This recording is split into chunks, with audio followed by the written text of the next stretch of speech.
Want to be happy? Build a life, not just a business. Hey, it's Evan Carmichael, and this channel is created to help you overcome the #1 challenge that is holding you back, a lack of belief in yourself.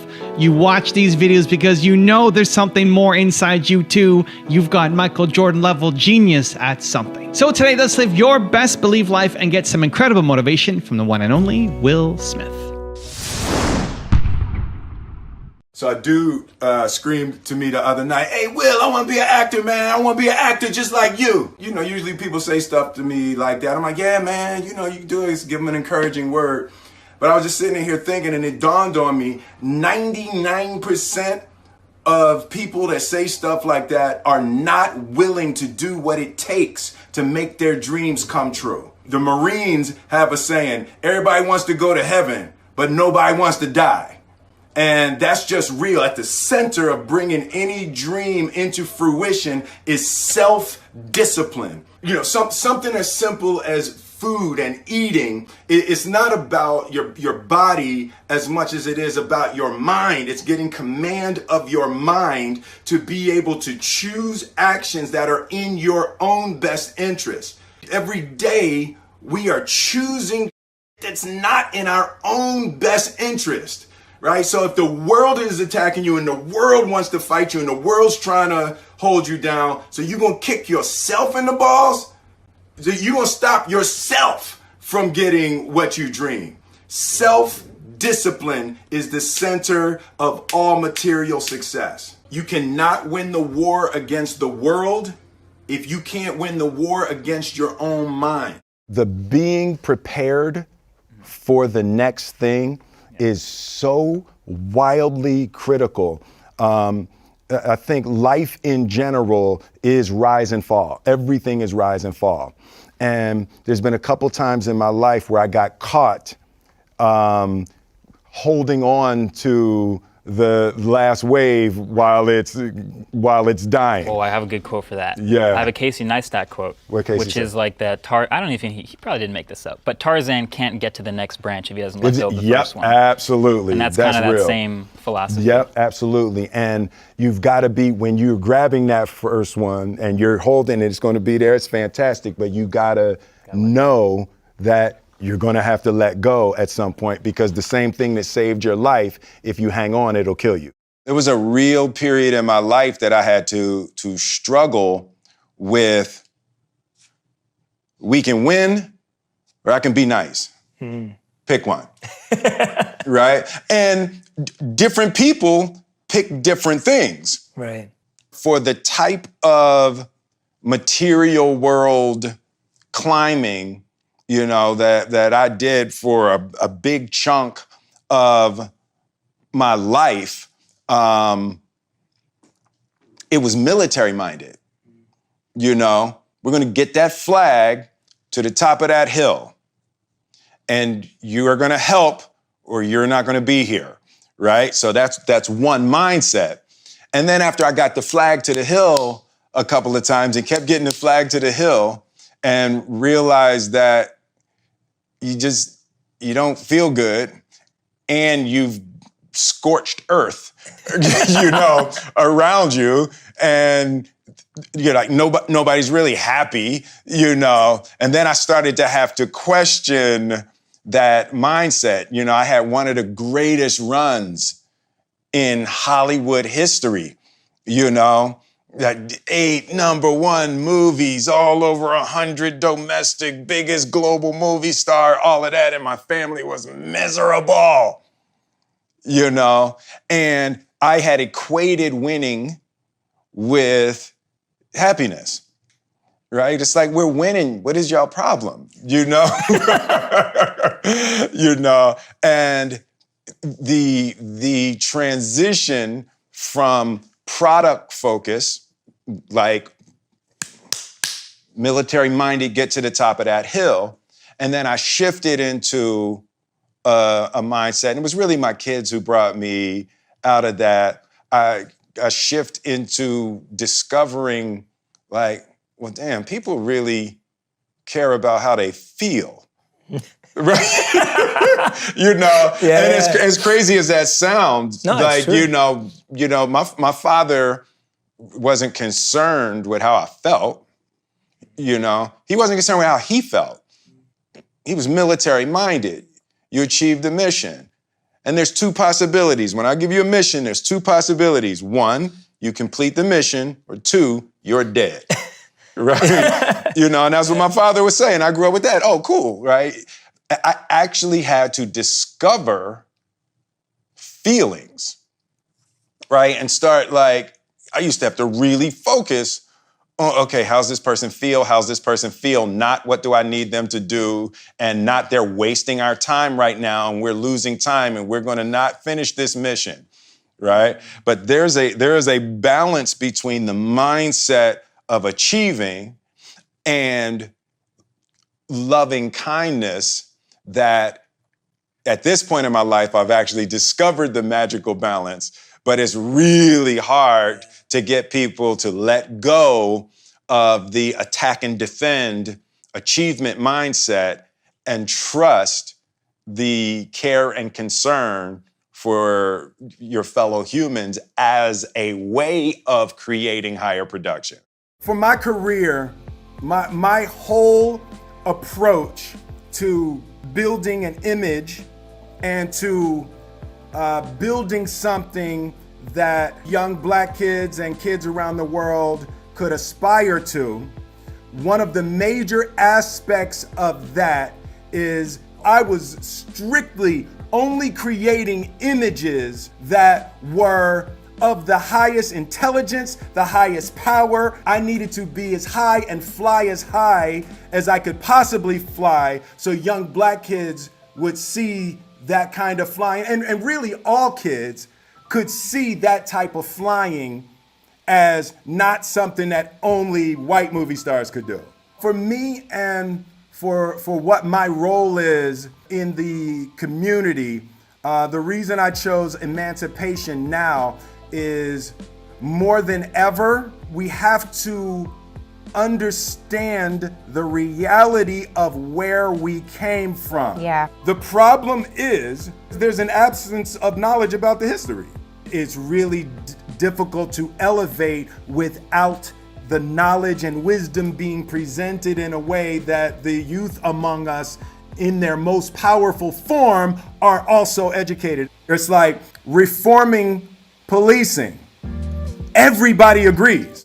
I grew up with violence in my home, you know, so I developed, you know, a really acute emotional sense, you know, out of defense. You know, I just needed to make sure that my father was okay. I needed to make sure things were going well. And I just became really hypersensitive to emotional movement in a room as a defense mechanism.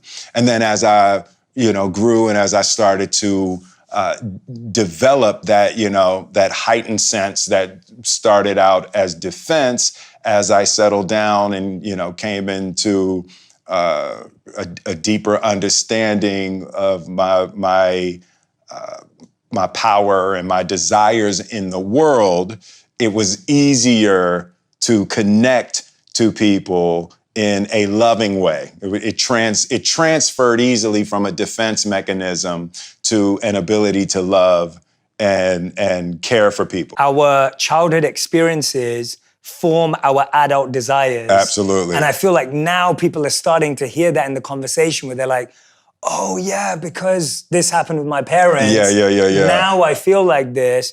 How do you think you were able to, because we've talked about this before when you've talked about different, your mother, your father, what you learned from them. Tell us a bit about what you learned and how you were able to process it positively and engage with it rather than create a negative story from it. Because a lot of people may see violence and react differently. Yeah. I think there's always an aspect of us that when we feel unloved, you know, in any capacity, in any relationship, when we feel unloved, when we feel mistreated, when we feel somehow disrespected, it's a natural reaction to want revenge. And I think that's what happens with most people, specifically in our most vulnerable stages when we're children. And we haven't done anything to deserve that kind of treatment, it's really hard for the ego to not click into revenge, you know? And, you know, once I discovered that mechanism, once I saw that most of us walk around with, that, you know, we want revenge against that mistreatment. It's a little piece of that with all of us. So the problem is that when you seek revenge, you destroy yourself. And that's the paradoxical conflict that we all live in. Yeah. Someone has mistreated us. We want revenge, but if we take it, we hurt ourselves more. It's crazy how it's right? designed. You know what I mean? Yeah. You know, so that is the, as Radhanath Swami referred to, the perplexing situation that we find ourselves in. And the only answer is loving kindness.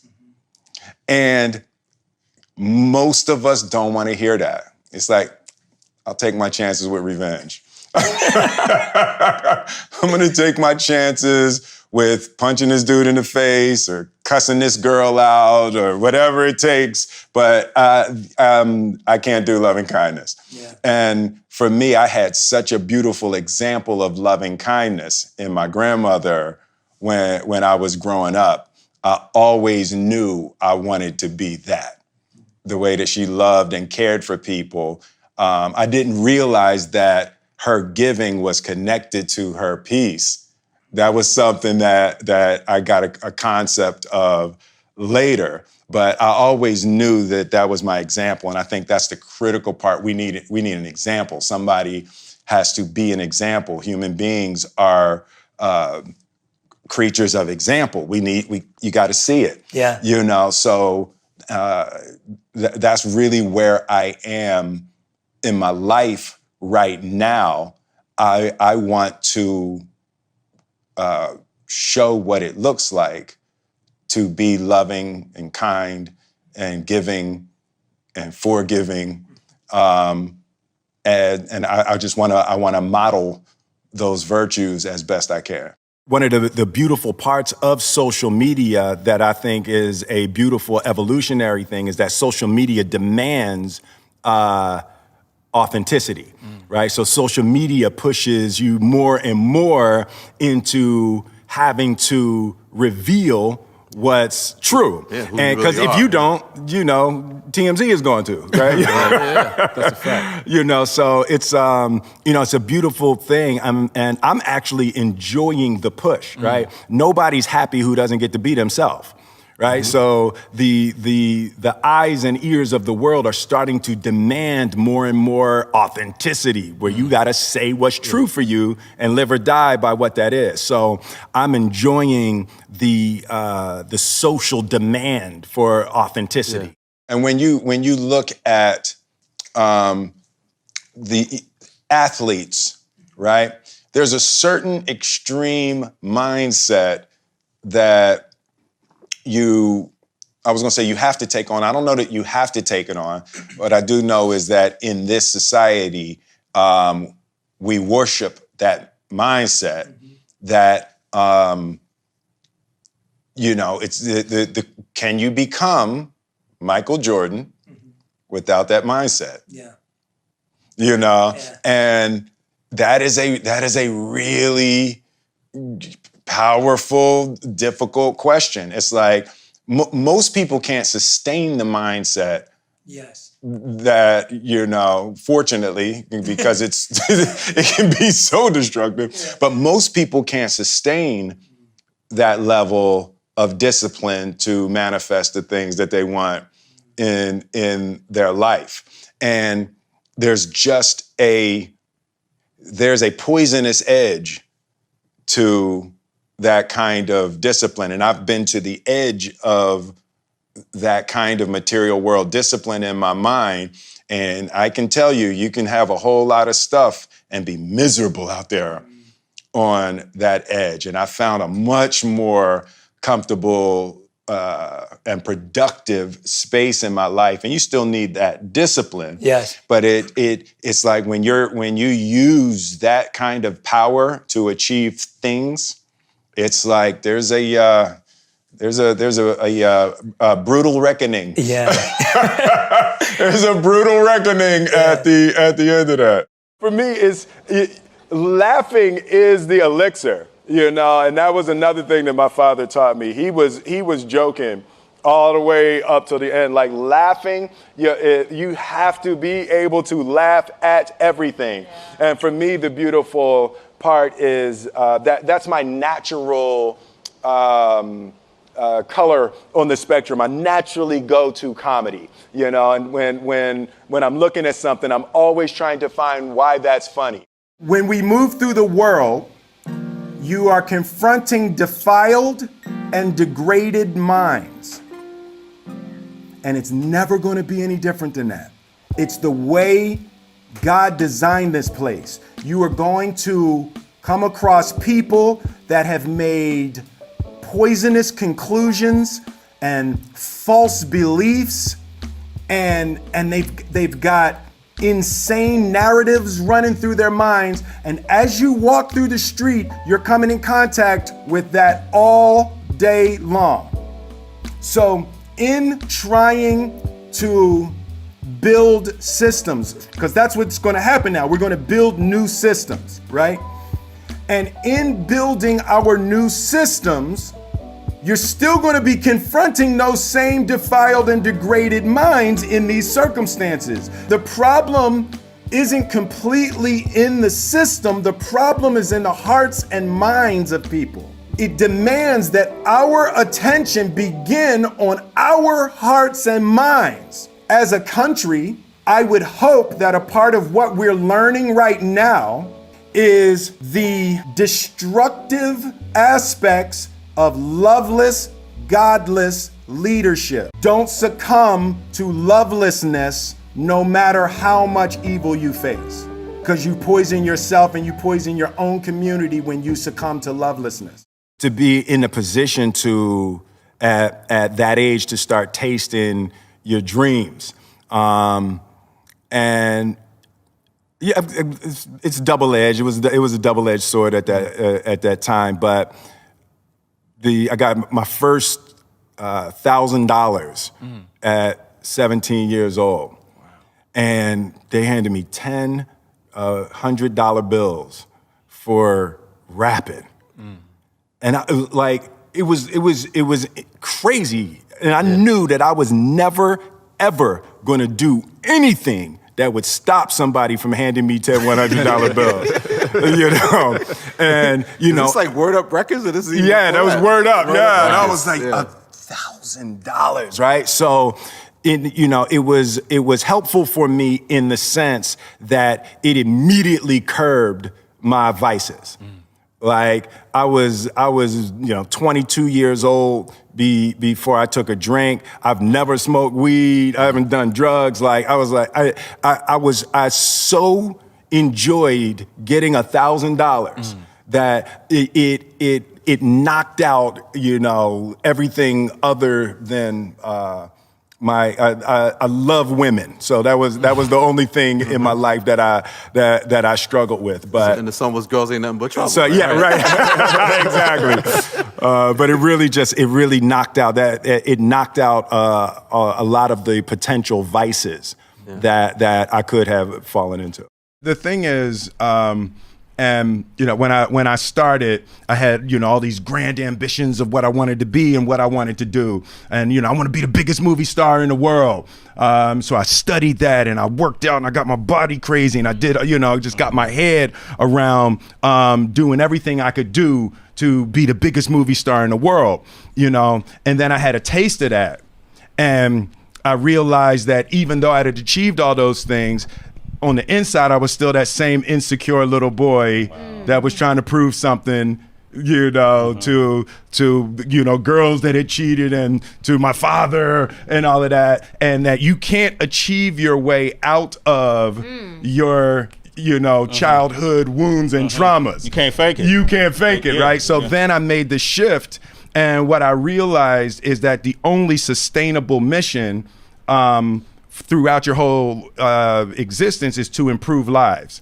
And as soon as I made the shift in my mind from trying to be big and trying to have money and trying to be popular to making sure that I improved lives every step of the way on this earth, then all of a sudden I started experiencing healing, you know, and Alfonso was one of those people that was right there with me making that transition from product and winning to love and people.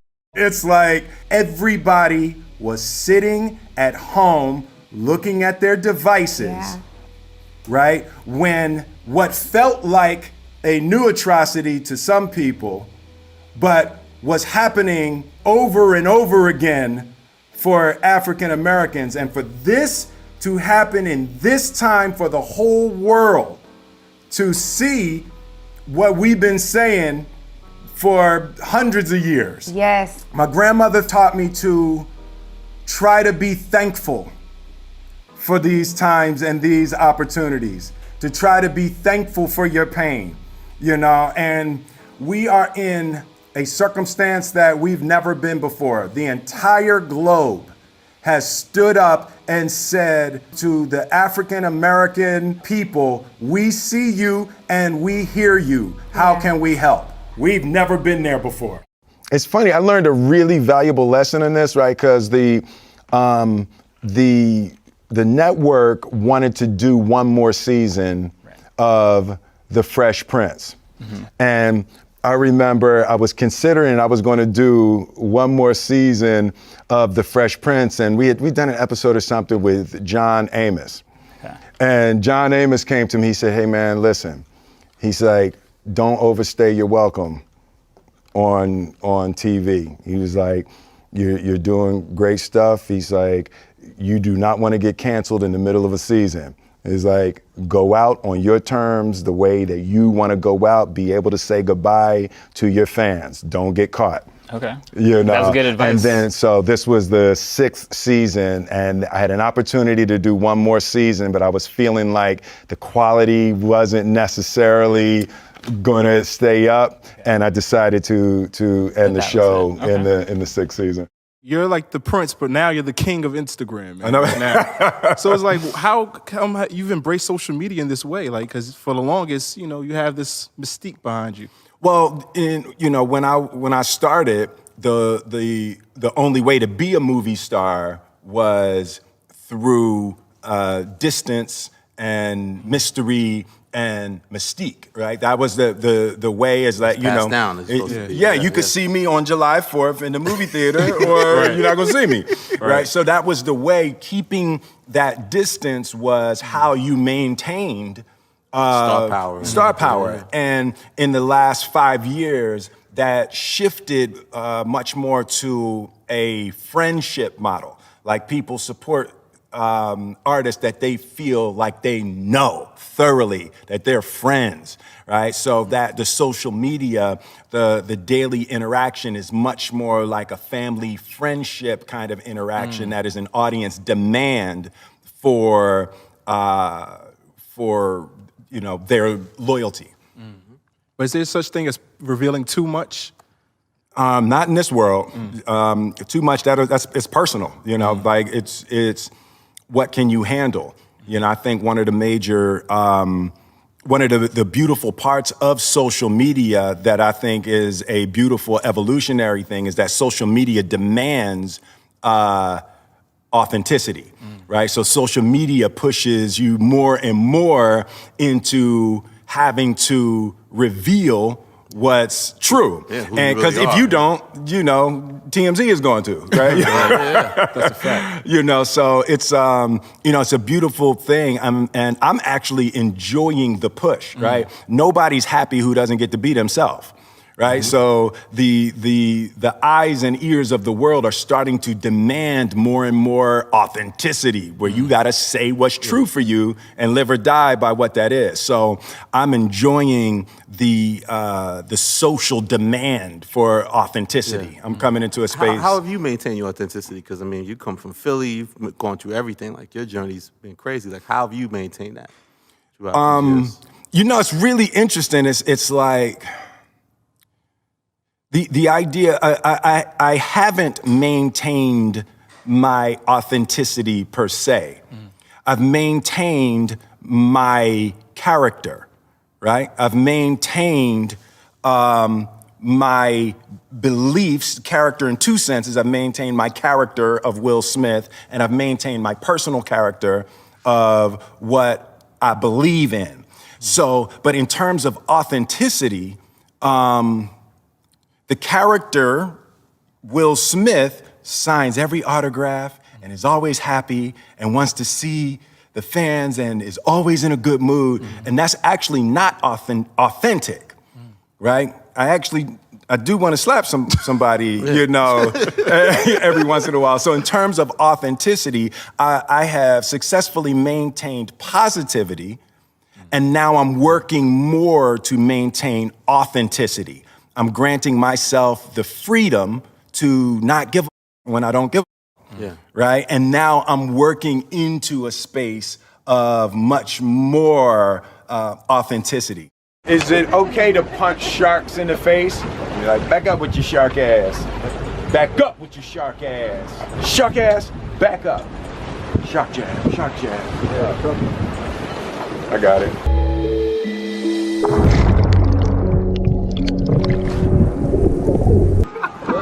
The first fish we see is a shark.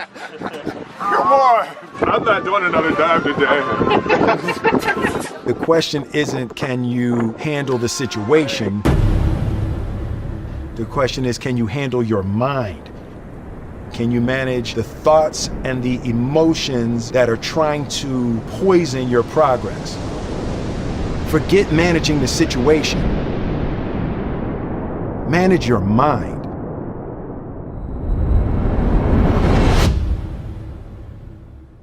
Training your mind to sit calmly in the eye of the storm.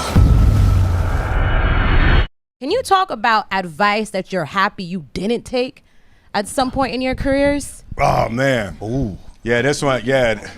Sorry, Mom. One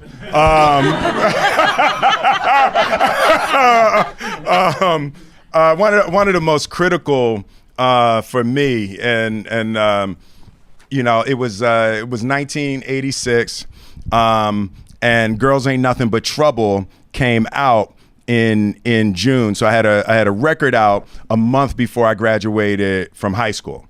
Right, so first song, it was pretty much just in Philly and DC, Jersey. It hadn't expanded yet, but it was time for me to start applying to college, and my mother is a serious educational disciplinarian. It's like education was everything for her, and she could tell that I was kind of feeling like maybe I didn't want to go to college. And, she told me that, if I didn't go to college, that I was throwing my life away. And it's like, I understood what she was saying, but that just wasn't true for me. That wasn't true for me at the time. And I wanted to take a shot at my art. I wanted to take a shot at the music. And, so my father convinced my mother that I would have a year. They would give me a year where I would be able to pursue the music, and then if in a year I hadn't made anything happen, that I would go back to college. And in that year, we were nominated and we won the first Grammy ever given. That's a hell of a 365. I'm always trying to create something that people are going to remember. It's for me. Movies are about ideas, and you can have all the action you want, and you can have great chemistry, and you can have all of those elements, but the important thing is, like, what are you saying? When you get to the end of a movie, it's like people will be like, okay, why did I just give 2 hours of my life, to my life and my money, right? Yeah, why did I do that? And to me, it's really critical to be saying something, and at the core of this Bad Boys movie, sort of the premise of what we're talking about is grow or die. right? And it's like you have to stay committed to growing. You have to stay committed to finding the next phase and the next chapter of your life. If you cling to a dead thing, you're gonna die along with it. For me, when I look at Hollywood, Hollywood is an interesting microcosm of the world, and it's like the reality is any human being that has a power position, they're gonna look out for themselves. And you can't begrudge somebody that, it's like people are fearful and people are desirous of things for themselves. So when people have a power base, like you take care of yourself and you take care of your own, so the question becomes, how can we share? Right. And it's always going to be difficult for somebody when sharing means they have to have less. For you, if sharing means you're going to get more, sharing's a good thing. But when you asking somebody to share and they're going to have less, that's difficult. You got to expect there's going to be, you're trying to appeal to people's deeper human kindness and their altruism. And it's really difficult to do that if you're going to snatch it and grab it away from them. You see it with kids all the time. Share with your friends. Like, well, if you snatching it from them, telling them to share with their friends, that's not going to go well. Right. So for me, Jada and I debate all the time on the way that you have to open people up to sharing things that they've either acquired gracefully or stolen. Either way they get them, they consider them theirs. No, we're not just bungee jumping out of helicopter. We're going to do it at the Grand Canyon. And when I was up there and I jumped, I realized, it's fun and it's exciting. And there's something mythological about confronting death, right? Because as much as we're laughing and as much as we're having fun, it really is the emotional confront with death, and I'm 50 years old now, and I'm sort of having the realization that you have to be able to go.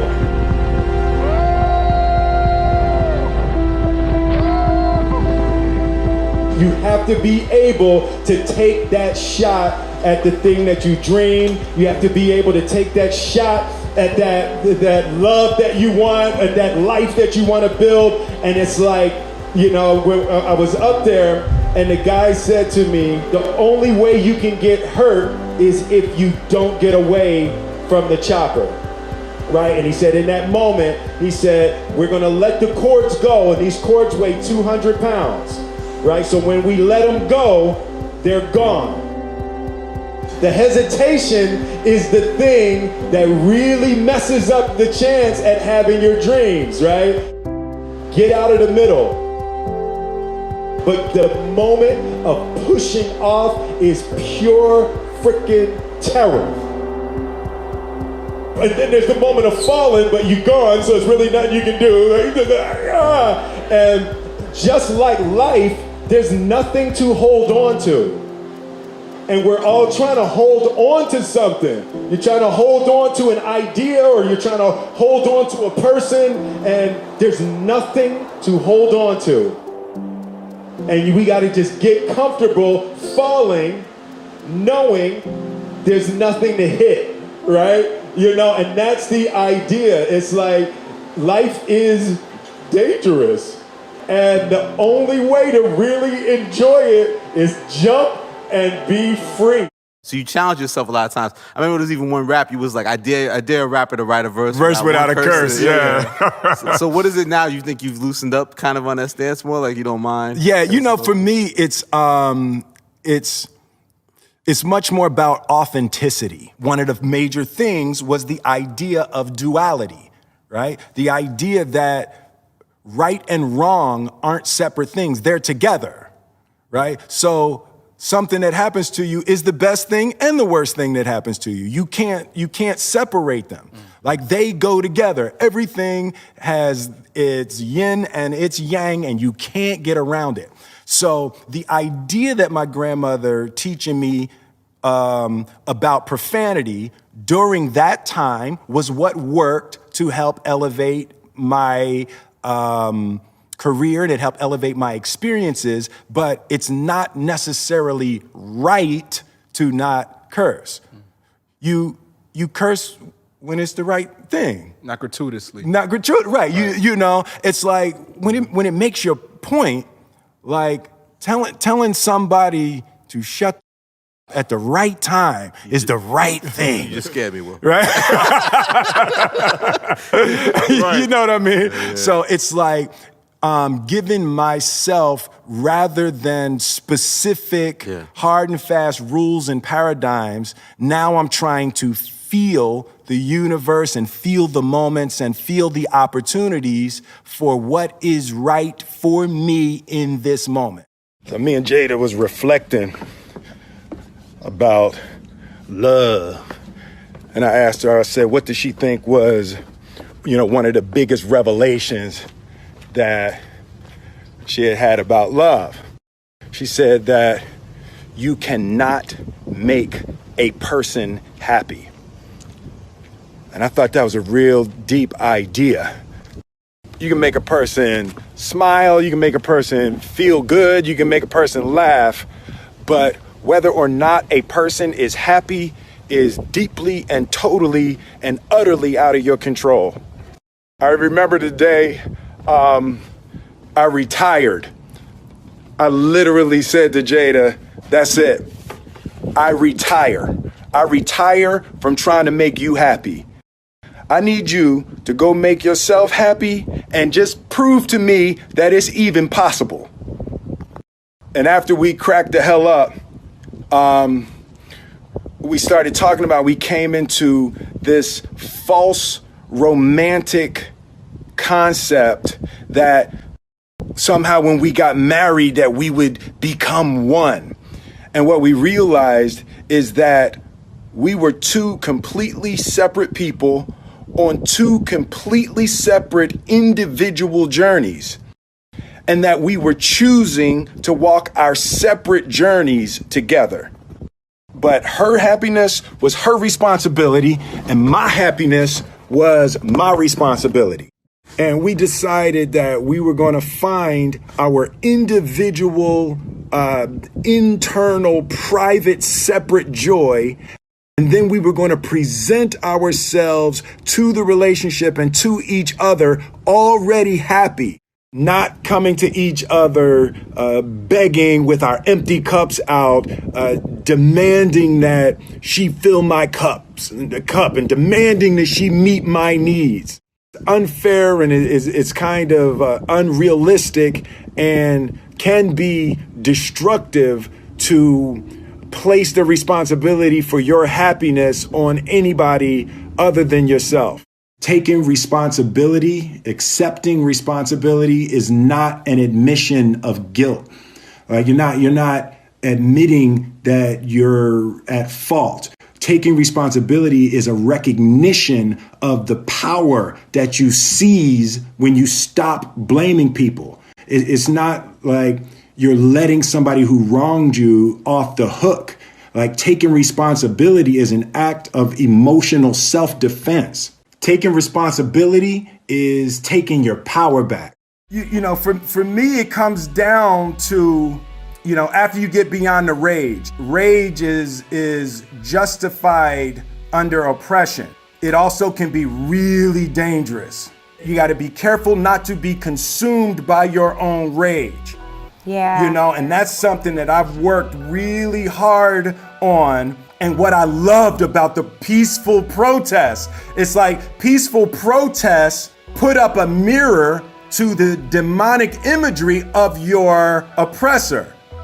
And the more still you are in your peaceful protest, the more clear the mirror is to the oppressor for the world to see and for them to see themselves. So I was really encouraged by how powerfully this generation was able to hold that mirror. You differentiate, though, between talent and hard work. Absolutely. I've never really viewed myself as particularly talented. I view myself as, slightly above average in talent. Where I excel is ridiculous, sickening work ethic. While the other guy's sleeping, I'm working. While the other guy's eating, I'm working. While the other guy's making love, well, I'm making love too, but I'm working really hard at it. I'm working really hard at it. So when the phone rings and you have an alarm goes off, says Denzel Washington right now is hooking up, you got to go at it right now, right? For me, man, it's like the separation of talent and skill is one of the greatest misunderstood concepts for people who are trying to excel, who have dreams, that want to do things. Talent you have naturally. Skill is only developed by hours and hours and hours of beating on your craft. And, for me, I feel like I have a relationship with the audience. They agree that they're going to go in droves, and I agree that every time they go, it's going to be better than the last time. So I think that's part of the relationship, and I'm going to hold up my part as long as they keep holding up theirs. It gets more and more difficult. I used to be able to eat whatever I want, and then in 6 weeks I could get in any shape I wanted to get into, but that's not the case anymore. We're around the 12 or 14 week mandatory training to do anything, but I love it. I enjoy the discipline of it. For me, working on your body is the beginning of everything. Your mind starts to work better. You're the better husband, a better father, a better friend, and life is just better when you care for your body at the highest level.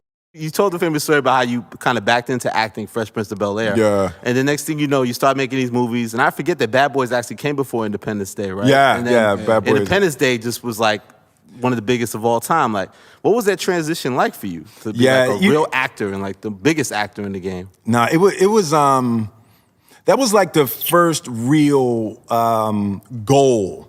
Like that in terms of setting goals. I was like, I want to be the biggest movie star in the world.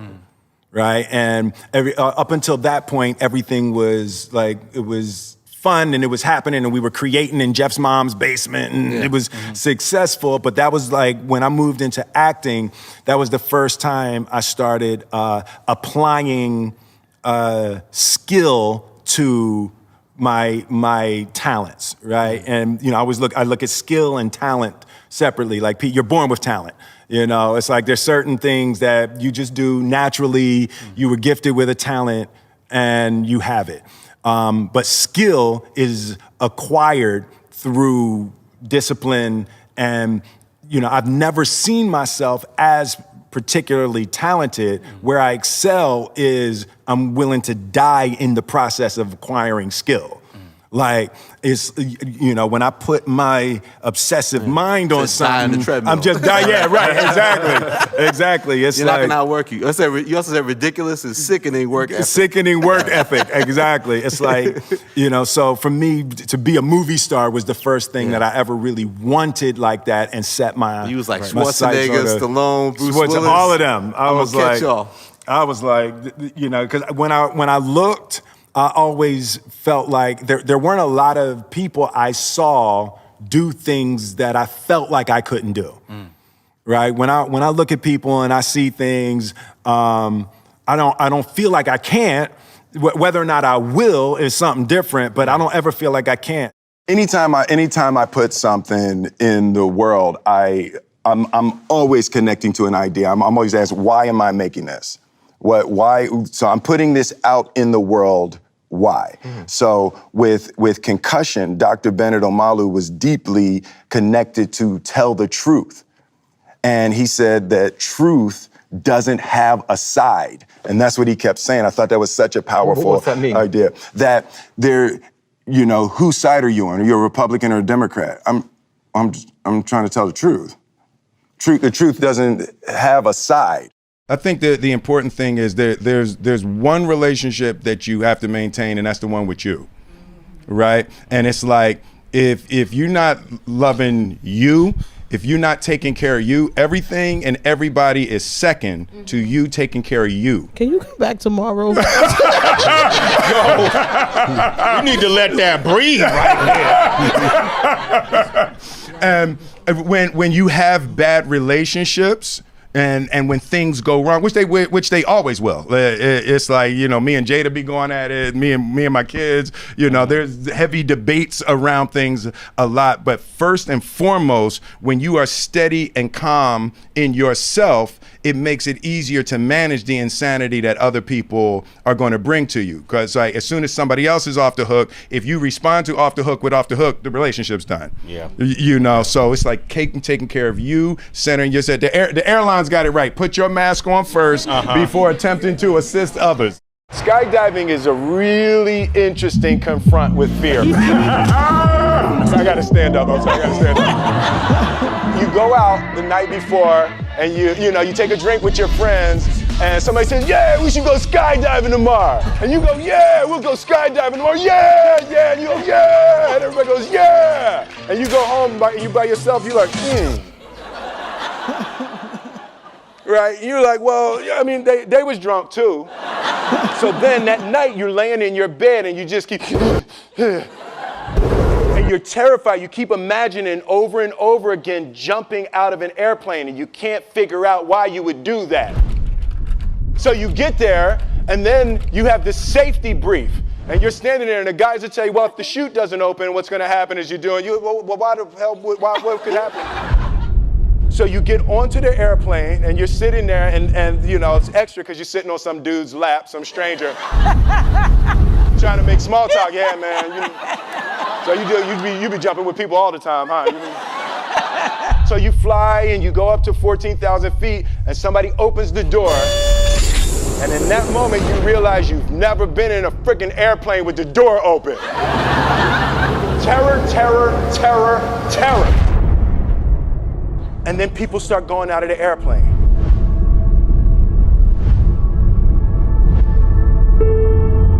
And the guy walks you up to the end of the thing, and you're standing and your toes are on the edge, and you're looking out down to death. They say, on 3. 1. 2, and he pushes you on 2 because people grab on 3. And you fall out of the airplane, and in 1 second, you realize that it's the most blissful experience of your life. You're flying. There's zero fear. You realize at the point of maximum danger is the point of minimum fear. The lesson for me was, why were you scared in your bed the night before? What do you need that fear for? Everything up to the stepping out, there's actually no reason to be scared. And then in that moment, all of a sudden, where you should be terrified is the most blissful experience of your life. And God placed the best things in life on the other side of fear. Greatness is not this wonderful, esoteric, elusive, God-like feature that only the special among us will ever taste. You know, it's something that truly exists in all of us. It's very simple. This is what I believe, and I'm willing to die for it. Yeah. Period. It's that simple. I know who I am, and I know what I believe. I know who I am, I know what I believe. That's all I need to know. And that's all I need to know. So from there, you do what you need to do. Yeah. You know, and I think what happens is we make the situation more complex than it has to be. Because we're looking for complexity. There's got to be something complex to understand. It can't be that easy. You know? I gotten probably 2 weeks into my preparation for the film, and my father was diagnosed with cancer. So we just started talking about love, time, and death. And it was some of the most open and powerful conversations that we'd ever had. And they gave him 6 weeks. And he lived for 4 months. So about 3 months into the 6 weeks, I go to see him one day and he said, man, this is embarrassing. And I said, what, Dad? He said, man, you tell everybody you're gonna be dead in 6 weeks. 3 months later, you still hanging around. Laughing is the elixir, and that was another thing that my father taught me. He was joking all the way up to the end. Like laughing, you have to be able to laugh at everything. And for me, the beautiful part is that's my natural color on the spectrum. I naturally go to comedy, and when I'm looking at something, I'm always trying to find why that's funny. And, it's been really, really helpful in this experience and even just this point in my life. Remember to laugh, and spend time with people that make you laugh. Like that is hugely important. As a child, my parents always told me you could be whatever you want to be. You could do whatever you want to do. And, that office, that position, the highest office on the face of the earth, it was something I heard my parents saying it, but I didn't totally believe it. Yet I went out in the world and I carried myself and I held my head high and I stood there and I looked people in their eyes and I talked to people as if I was deserving of everything that this planet has to offer.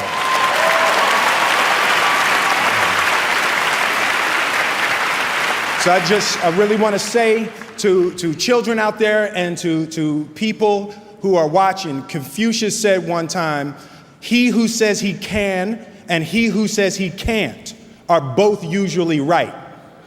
So I want to stand here before you, and as I hold this award, I want to give love to my wife, and I want you to keep in your heart, just know that you can.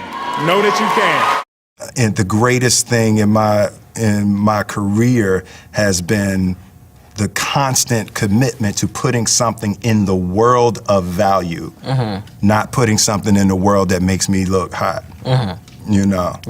So I think as long as you can stay focused on delivering your art and delivering yourself and delivering your energy and delivering your ideas for the world to be better.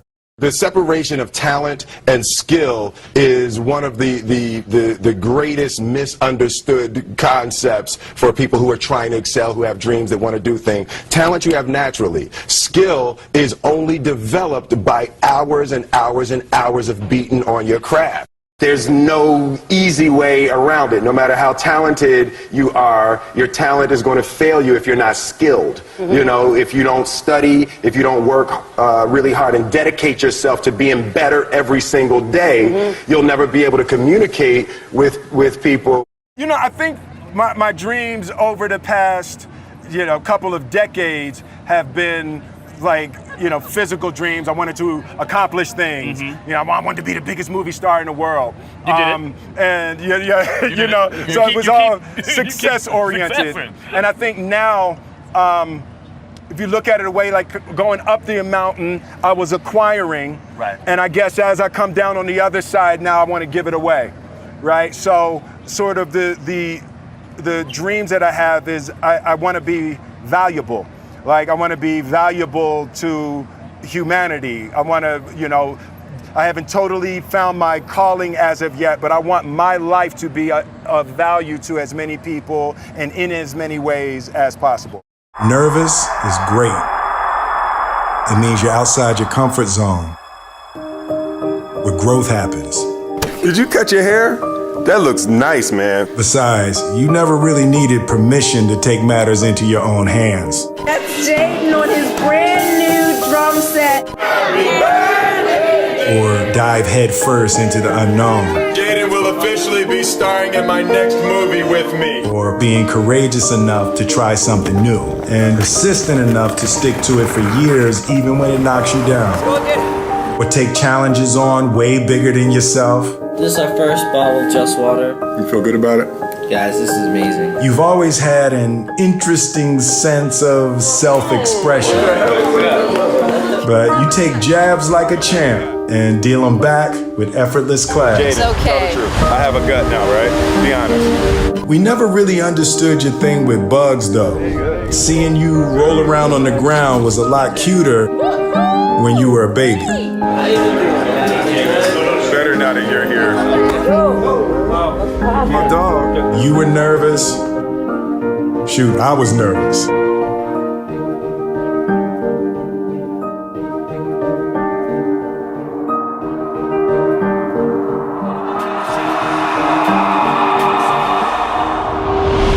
But we did the damn thing out there. You know why you was an icon living? Why? You was born from an icon living. Mess around, marry me, an icon living. Tequila, then we make some icon children.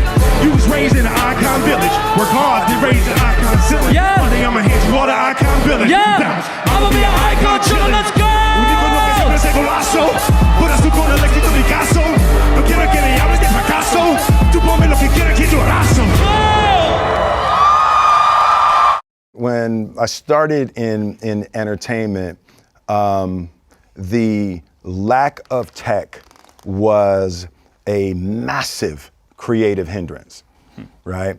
It was, you could have an idea and it literally could take you a month before you could get the resources together to get the idea out of your mind onto something you could listen to, right? With music.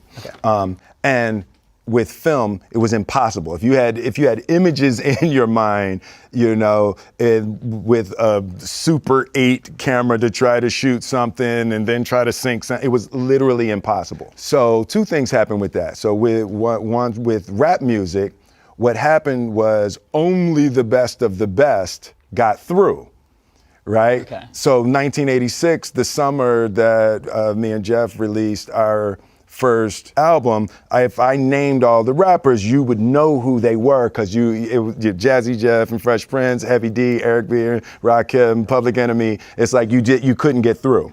So then what happens with technology, as soon as technology gets democratized, then everybody can do it. And now more things get out and there's a lesser quality to the things that make it to the world. So I would say technology is an absolute necessity to advance human imagination. So I was thinking about love. I was thinking about how difficult it is for us to find and to maintain the love that we all yearn for.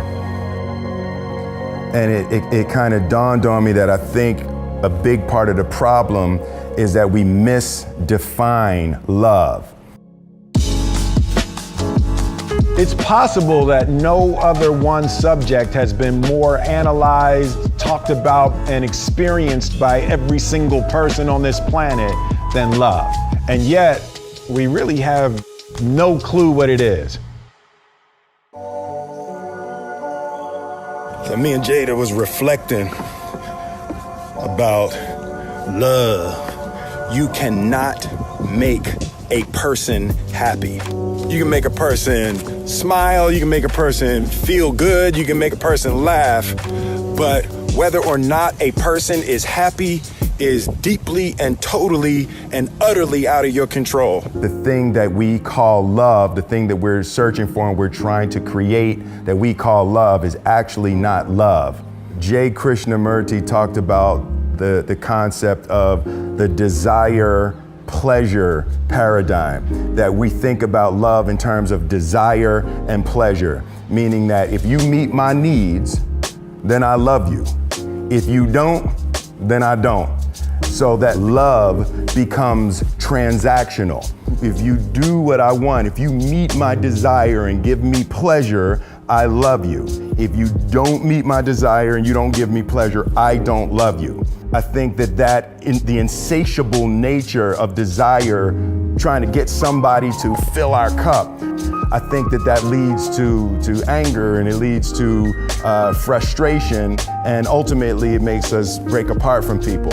My daughter Willow really taught me a hard lesson. I think the real paradigm for love is gardener-flower. So the relationship that a gardener has with a flower is the gardener wants the flower to be what the flower is designed to be, not what the gardener wants the flower to be. You want the flower to bloom and to blossom and to become what it wants to be. You want it to become what God designed it to be. You're not demanding that it become what you need it to be for your ego. Anything other than all of your gifts wide open, giving and nourishing this flower into their greatness is not love. Life is hard, right? Like, yeah, you might get hurt. It's like, you know, your heart might get broken, you know? It's like you might lose your job, but you still gotta commit, you know? You gotta commit, right? You know what I mean? And it's like, you know, you meet somebody and hey, you know, you like her and she likes you and you're hesitating. Don't hesitate, go. Commit. You gotta commit. You know, you might get hurt, you might lose something, but it's like you can't experience the joy that is intended for you in life if you don't go. You gotta go, man. I think what makes a great MC is the same thing that makes a great father, makes a great husband, makes a great politician, makes a great human being. And it is your commitment to your personal evolution, your personal growth for the purpose of assisting others. Like, you know, I'm working on this record now called, it's called The Mountaintop. And the idea is I've been to the mountaintop, right? And it's like, I'm gonna do reports from the summit, right? I've been to the top of money. I've had all the sex that I've ever wanted. I've had all of the adulation and adoration, and I've been to the top of all of those material world mountains. And nothing makes you happy other than being useful to others. That's it. That's the only thing that ever will satisfy that thing, is that what you are is useful. One of the favorite things I love to do is create awe-inspiring experiences that cultivate growth, that cultivate wisdom, that, you know, elevate understanding. Right. So when I go somewhere with my kids, I always want to push them. I just want to push the envelope slightly. And as you say, you get out of that comfort zone just a little bit, that's where your growth space is. So watching somebody experience wonder and awe and grow, that's I just love to do, however we can build that. I mean, you had great success, obviously, at the box office, but, you know, you did your thing on the small screen, too. It's a little show called The Fresh Prince. Yeah, man. The team on that show was ridiculous. Quincy he knows how to put stuff together. James Avery was relentlessly on me to elevate. Like, James Avery wouldn't give me a damn inch. Like, everything I said, everything I did for James Avery was like, nope, not good enough. You know, he was like, if you have this position, look where you are, look what you are blessed with. He was like, I'm sorry, but I'm not accepting anything other than absolute committed perfection from you. And at that time, I was balling, you know, so I was, you know. And James Avery wouldn't give me nothing. And it's like, he was the model for me of an actor, you know. Craft. So the craft, it's like James Avery was he was so like serious, and like I would look at him and he just had that acting power that I wanted to have. My parents drove us cross country we were going to California for a family reunion. So we drove to the Grand Canyon, and we got there, and I remember having a deeply meaningful experience of how beautiful it was, but I was terrified to walk up to the edge. And all my brothers and sisters and my whole family walked up to the edge, and I stayed back. You know, just scared to take in beauty. If you're scared, you're not going to take the chances that you need to take to realize your dreams. And that was the thing for me. I don't mind being scared, but I'm still going to do it. I love this one. Fail early, fail often, fail forward. You know, it's always a little bit frustrating to me when people have a negative relationship with failure. Failure is a massive part of being able to be successful. You have to get comfortable with failure. You have to actually seek failure. Failure is where all of the lessons are. You know, when you go to the gym and you work out, you're actually seeking failure. You want to take your muscles to the point where you get to failure, because that's where the adaptation is. That's where growth is. Successful people fail a lot. They fail a whole lot more than they succeed, but they extract the lessons from the failure, and they use that the energy, and they use the wisdom to come around to the next phase of success. You gotta take a shot. You have to live at the edge of your capabilities.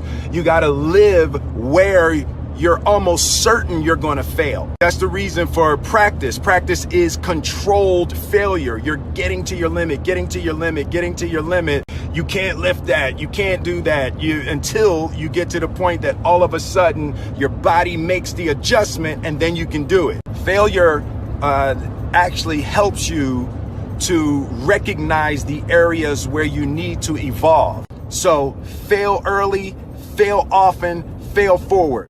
I think it was 94 or something like that. They were open to Planet Hollywood. I found myself in a room with Arnold Schwarzenegger, Bruce Willis, and Sly. And I was like, oh my God, I got these 3 guys in the room. And I was like, okay, I want to be the biggest movie star in the world. And I need you guys to tell me how to do it.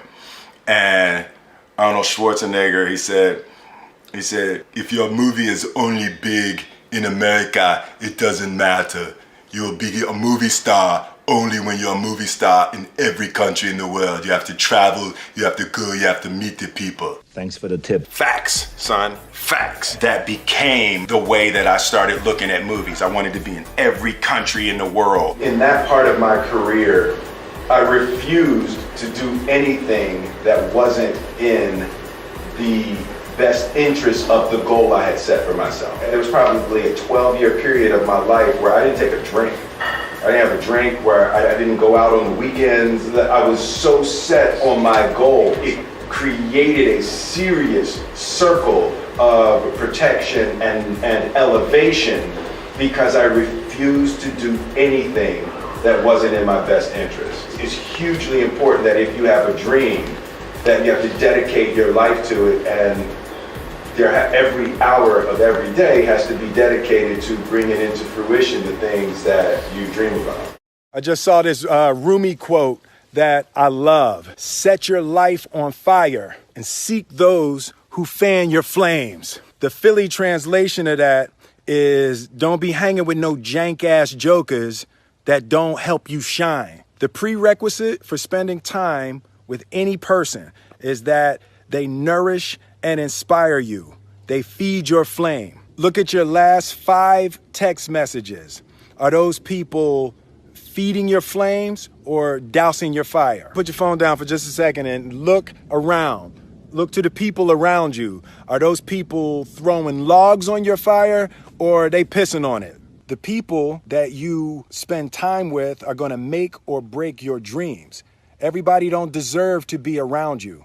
You got to defend your light with your life. So who are the people in your life that are fanning your flames? Shout them out, tag them below. You know, we grew up with the sense that where we were almost didn't matter, because we were becoming right. Something greater. What is the difference between depression and joy, right?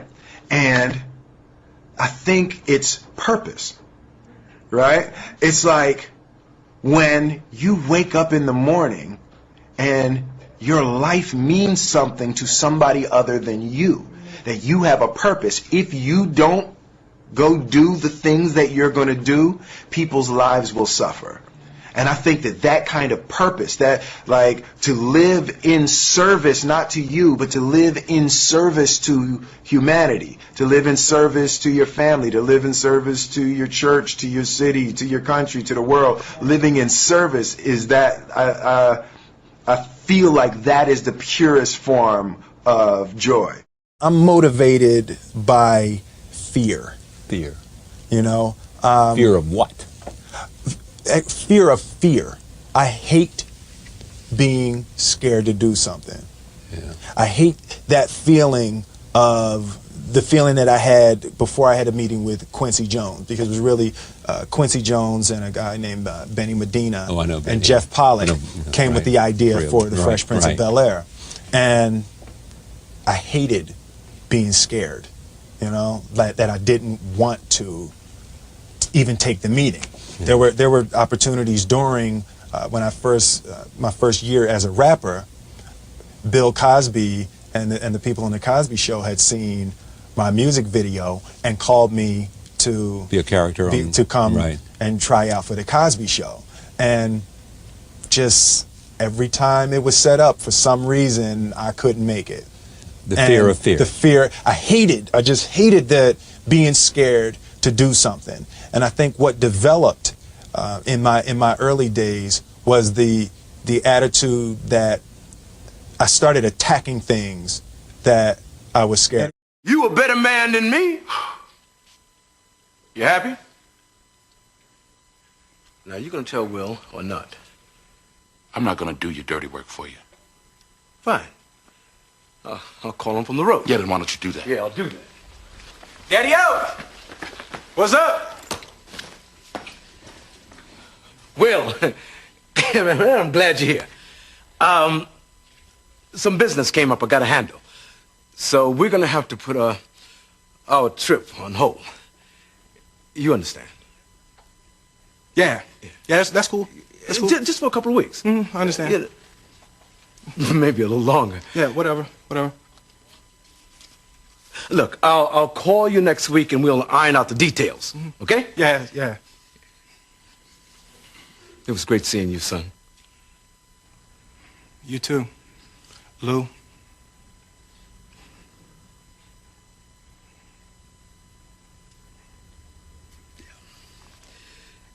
Yeah, I'm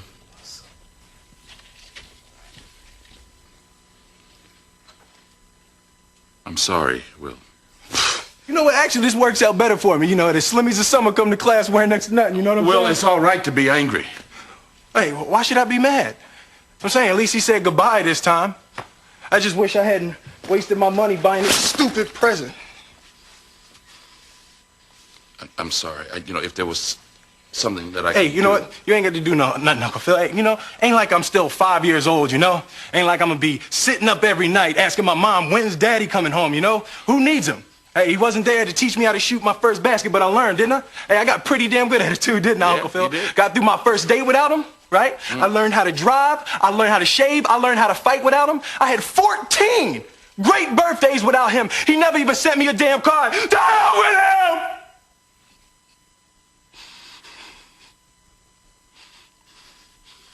I ain't need him then and I don't need him now. Will. Nah, you know what, Uncle Phil? I'm gonna get through college without him. I'm gonna get a great job without him. I'm gonna marry me a beautiful honey, and I'm gonna have me a whole bunch of kids. I'm gonna be a better father than he ever was. And I sure as hell don't need him for that, because ain't a damn thing he could ever teach me about how to love my kids.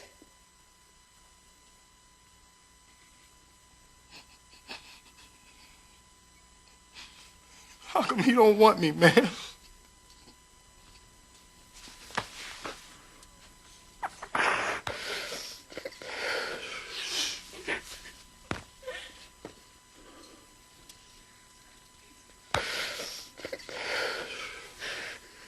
I realized that to have the level of success that I want to have, it's difficult to spread it out and do multiple things. You know, it's in order to be world class, and I've made a decision. I want to be world class, and it takes such a desperate, obsessive focus to excel on the level that I want to make movies. You know, I was Star Wars when I was young. I sat in the movie theater and watched Star Wars, and I just couldn't believe that movie made me feel like that, just floored and just stunned by the creativity. And I'm realizing that in order to move people in that way, in order to touch people in that way, you really got to focus with all of your fiber and all of your heart and all of your creativity. The concept of improving lives runs through the center of everything I do. And then I realized that the way to improve lives is to continually improve yourself, right? So with that, every morning when I get out of the bed, you know, I haven't fixed everything in the world yet, so there's always something to do. And in this film, I read an interesting quote. The Siddhartha Gautama, the Buddha, he said that good people have to get out of the bed every day and try to empty the ocean with a ladle, right? And I thought that was, you know, I knew that was profound, and I paused for a second, and I said, all right, what the hell is a ladle, right? Right, so then, you know, I touched it on my iPad, it's ladle. Oh, it's like a big spoon, okay. As we it's say, like a Philly. soup spoon, yeah, it's like a soup spoon. I was like, why do you use a soup spoon? So trying to empty the ocean with a soup spoon, you know, as the mentality of how you wake up every day to try to do good in the world. So for me, I'm really driven by continually trying to elevate my mind and elevate my spirit and care for my body, and to be able to love as many people as effectively as possible with this mystery of life that I've been given. For me, I never did anything for money, right? So it was never about money. My experience has been when people do things for money, you make bad choices. Find what you love, and then you'll learn how to make money doing what you love. When I changed careers, I was never changing to something for money. I was changing to something I love more. Right, and that to me, that's really the only way to keep the passion. If you have two choices, one is playing the piano, and another one is, you know, bowling. And you can make more money bowling, but you love playing the piano more. You got to play the piano. It's like you'll tear yourself apart if you're not doing the thing that you love most in life. And you know what it is right now. Right now, there's something that you love more than everything. Whatever it is that you love crazy has to be the thing that you dedicate your life. You have to be able to be vulnerable in front of anybody. You know, you have to be comfortable looking silly. You have to be comfortable making mistakes. And you have to break the thing inside of you that doesn't want people to see, right? Because as soon as you allow people to see, all of a sudden you get access to things that you didn't realize you had access to, right? For example, like a thing I used to do is when I was probably 18 or 19 years old, I got in touch with those blocks. The camera hates emotional blocks. Like you put a camera in somebody's face and they're uncomfortable about delivering the emotion. It looks fake and you feel it. You immediately know it's not real, right?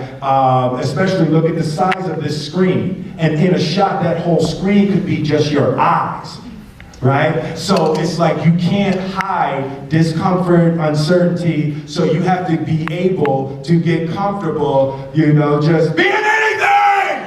Anything that you have to be for the role, you have to be comfortable being it!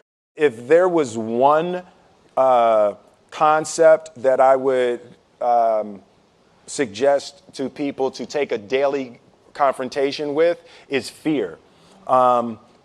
The problem with fear is that it lies, right? So fear tells you, hey, you know, if you say that to that girl, she's gonna know she has you, you know, and she'll never really be attracted to you if she knows how much you attracted to her. Don't say that, no. How we get her is when she walks by, ignore her.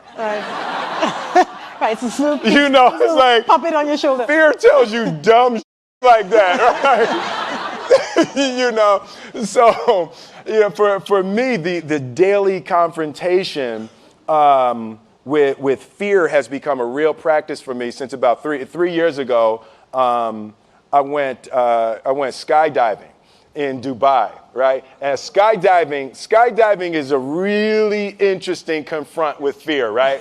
So I gotta stand up. I'm sorry, I gotta stand up. All right. So all your friends, what happens, you go out, I dropped my thing. So what happens is you go out the night before and you take a drink with your friends and somebody says, yeah, we should go skydiving tomorrow.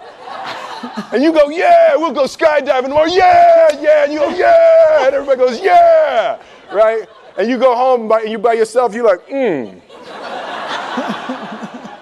Right? And you're like, well, I mean, they was drunk too. Right? So maybe they not, maybe, I mean, we don't have to go. We don't have to do it. So then that night you're laying in your bed and you just keep, and you're terrified. You keep imagining over and over again jumping out of an airplane and you can't figure out why you would do that, right?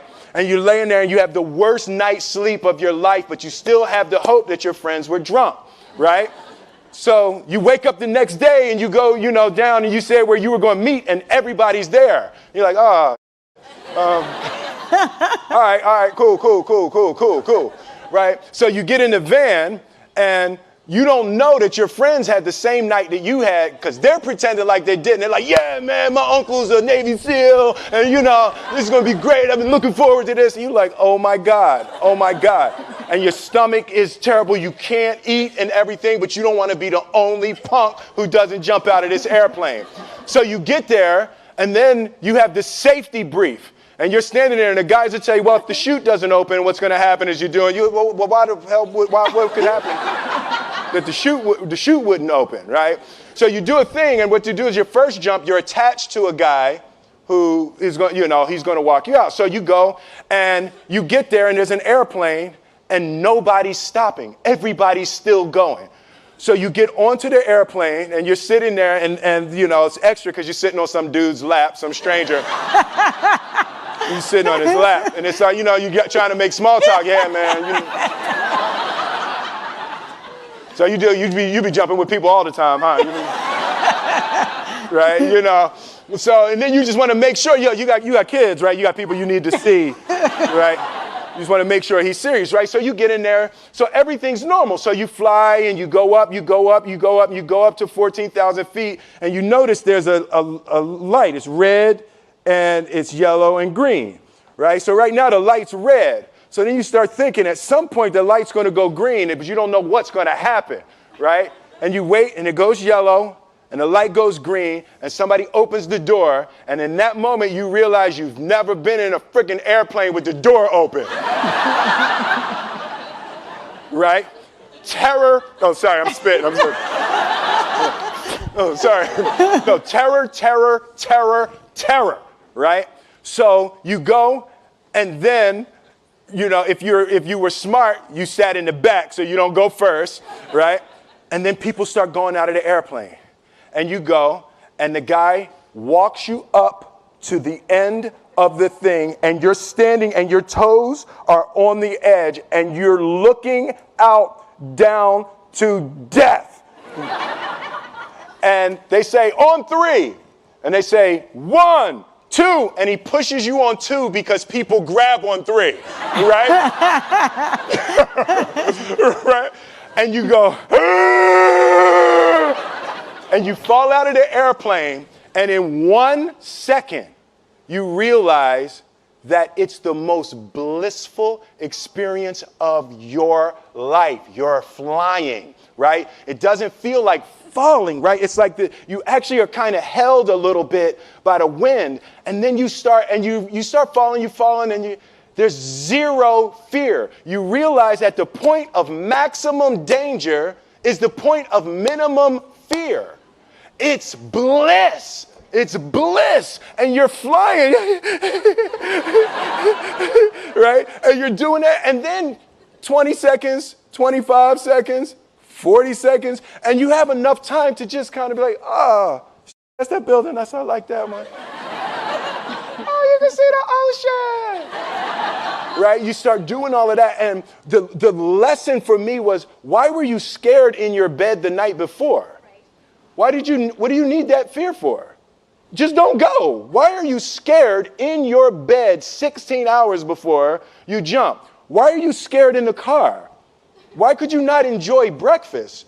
What did you need that? The fear is fear of what? You're nowhere even near the airplane. Everything up to the stepping out, there's actually no reason to be scared. It only just ruins your day. You don't have to jump. And then in that moment, all of a sudden, where you should be terrified is the most blissful experience of your life. And God placed the best things in life on the other side of terror. On the other side of your maximum fear are all of the best things in life. I have to show up at work with the right attitude and with the positive energy.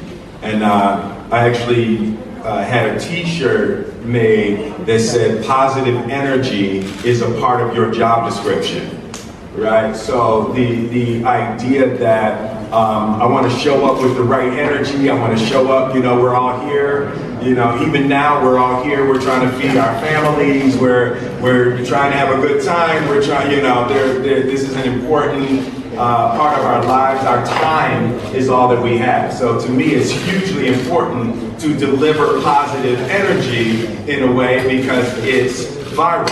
So if I come with positive energy, then someone else is going to pick up on the positive energy and you're going to take it home to your families. And, so for me, it's just hugely important to approach everything and everybody at every turn with the most positive, loving kindness that I can generate.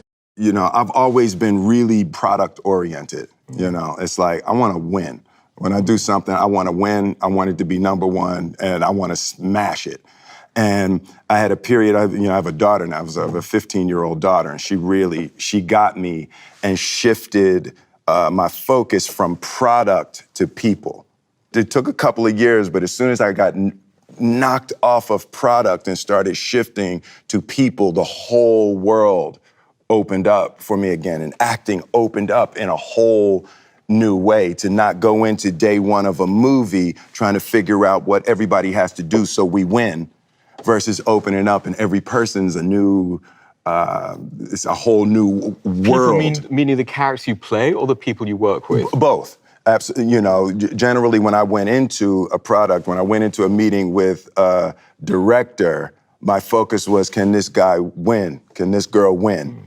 And that it was a pathology that got broken for me a couple of years ago, and then releasing that and just wanting to connect with people and wanting to grow and wanting to get new ideas and have new experiences that don't have to have an outcome. It just opened up a whole new world for me, and I fell in love, and then I couldn't imagine what else I could do in acting that could add so much to my life other than acting.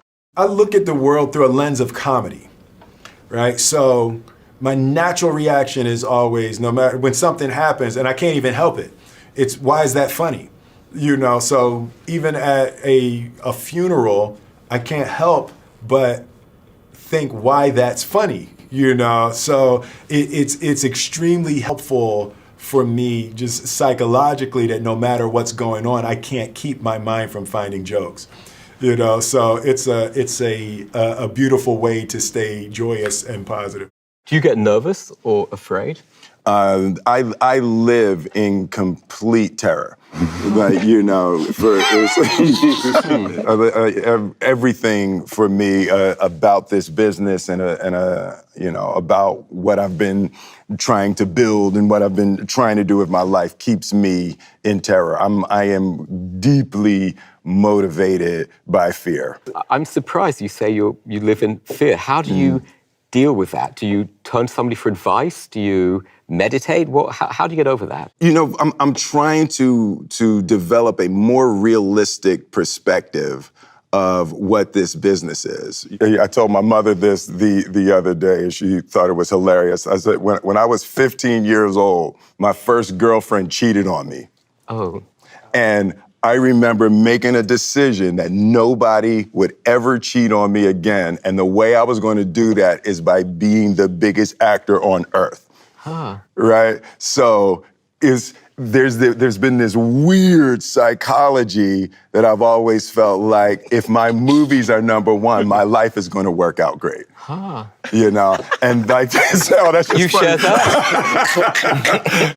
I've always been the type of person who I thought of myself as resilient, that I could always make my way back. You got stuck in the past, and I think that being stuck in the past it makes it extremely difficult to find your way out. And future thinking for me has always been the way to get over difficult times, to be able to look over the darkness to a potential time of light. It's very rarely do I look backwards. I'm always looking forward. So both your kids are in showbiz too. Is that worrying for you? Or no, it's to me, showbiz is not separated from the rules of the universe, right? So whether you're in show business or you're selling cars or you're farming, you're not separate from the laws of the universe, and all of the rules are the same everywhere. So for my children, the most important thing is that they be encouraged to fully and thoroughly be themselves, no matter what. And when you have yourself and you're thorough and confident in who you are, you can survive anywhere. Bright goes out to 190 countries. Hundreds of millions of people see it, but it's not in theaters. So for two artists, what is the unique satisfaction of this? So for me, it's really experimental. What I learned when Independence Day came out. So I had been doing The Fresh Prince, and that Friday before Independence Day came out, everybody was, Will. That Monday was the first time that anybody ever called me Mr. Smith, right? So there's something about that big screen, that massive blockbuster that does something inside of people emotionally. So I'm curious as to see, because Netflix is doing all of the other stuff. Absolutely. It's exactly the same production process, the promotion, everything is exactly the same you would do for a gigantic blockbuster. And the question is, will the emotional resonance, the sort of nostalgic residue a year, 2 years, 3 years from now, still be there with people not experiencing it in the overwhelming fashion of the cinema? So this is an experiment and we'll see how it works We'll out. see how it goes, yeah. But it's definitely the future. I got the call from Ridley, and he said, I've got a gift for you. And he sent me Concussion. And, I read it immediately. And I remember thinking, this ain't no damn gift. I was like, I'm a football dad. Right. For me, it was a beautiful screenplay, but it opened up a huge conflict for me. Did you know about what had happened before? Did you know the story a little bit of him? Really vaguely. Okay. Really vaguely, I knew. My son played football for 4 years, right. And during that time, I had never heard about the concussion issue at all. At all, okay. So it was part of what really inspired me and made me want to do the film, forced me to have to do the film, is because as a parent, I had no idea. Right. I had no idea that there was an issue with repetitive head trauma in football. Right. So it was quite a revelation. A personal confrontation with death made me see the value of time and the fact that the only elixir is love. So the time that you spend has got to be in preparing yourself and giving and receiving the most amount of love you can. My mission is to improve lives. So I want to do things that put positivity and positive energy and love into the world. I'm gonna put on this orc mask because I can't walk the floor at Comic-Con as me. And out in the middle with everybody. I think I'm with people. All right, so now I feel sorry for Joel.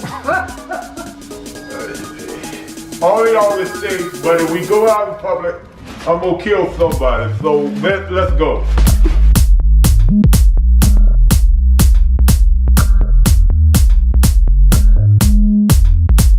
And I never get to do this. This is gonna be great. I'm gonna get to walk around. It's hard to see and it's hard to breathe. But I'm a soldier, so I don't need neither one of them things. I'm an orc. I'm sorry.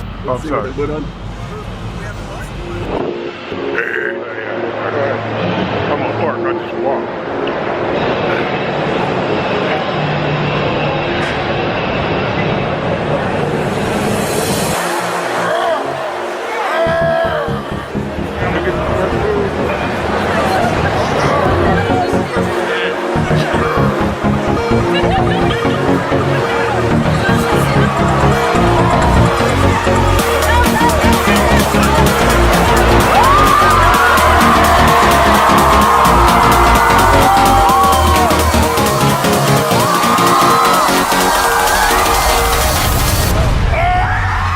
And I'm curious if it lets you, I think the obvious answer is yes, but like you're expressing your own ideas and thoughts more often than if you're being directed. Does that make sense? Yes, absolutely. And because it's not really directed per se, it's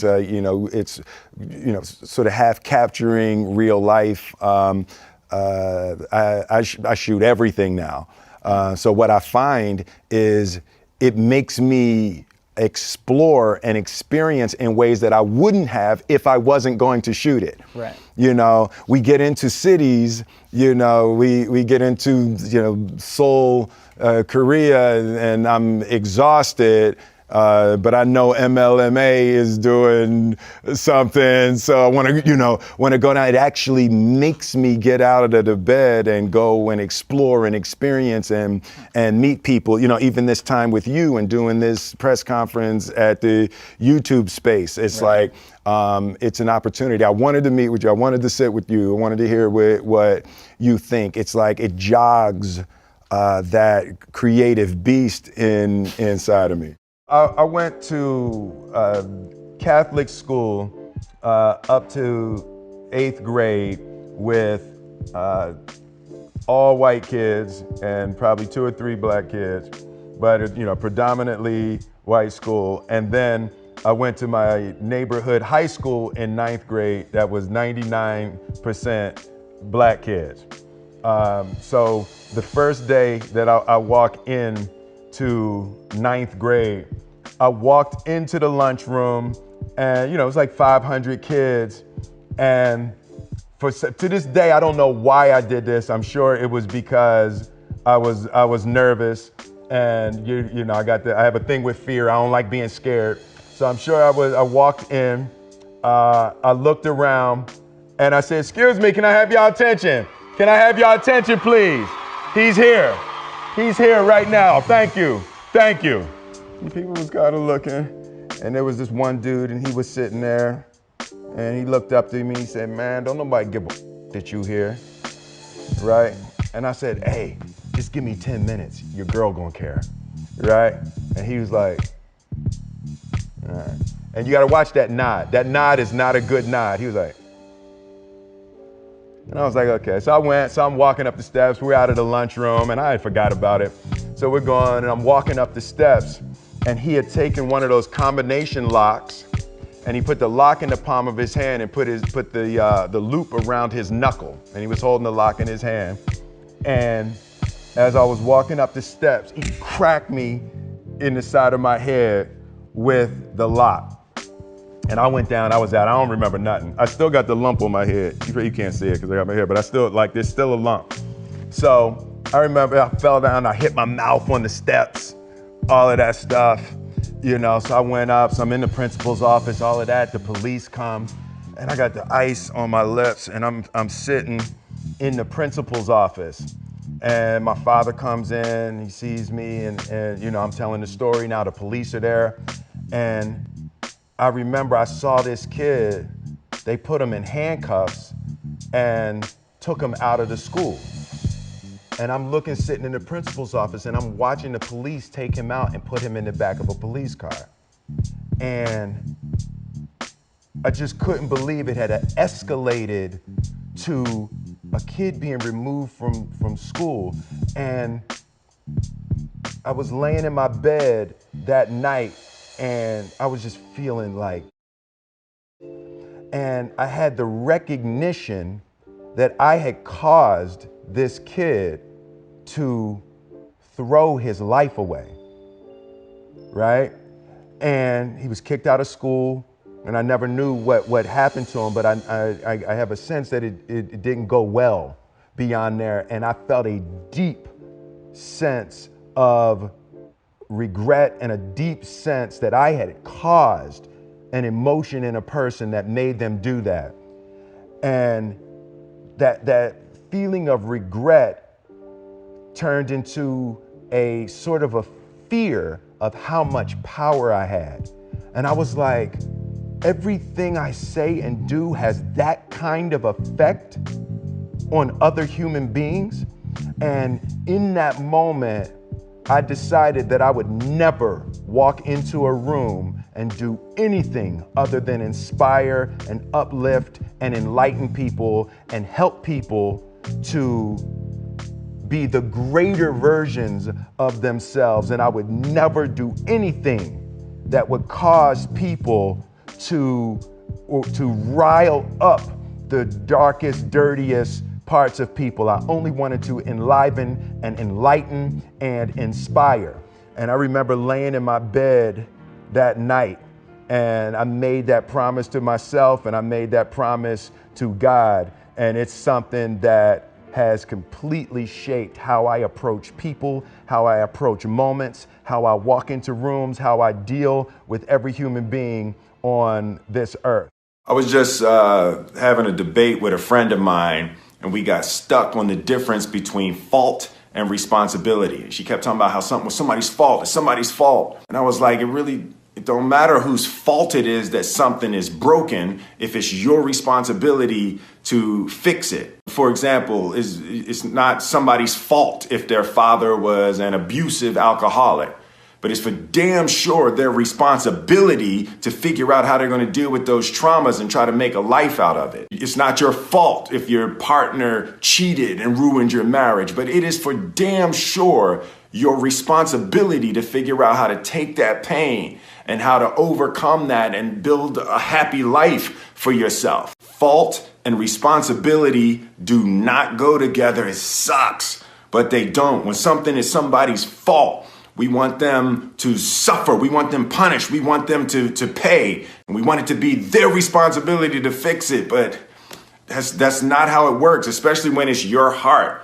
Your heart, your life, your happiness is your responsibility and your responsibility alone. As long as we're pointing the finger and stuck in whose fault something is, we're jammed and trapped into victim mode. When you're in victim mode, you are stuck in suffering. The road to power is in taking responsibility.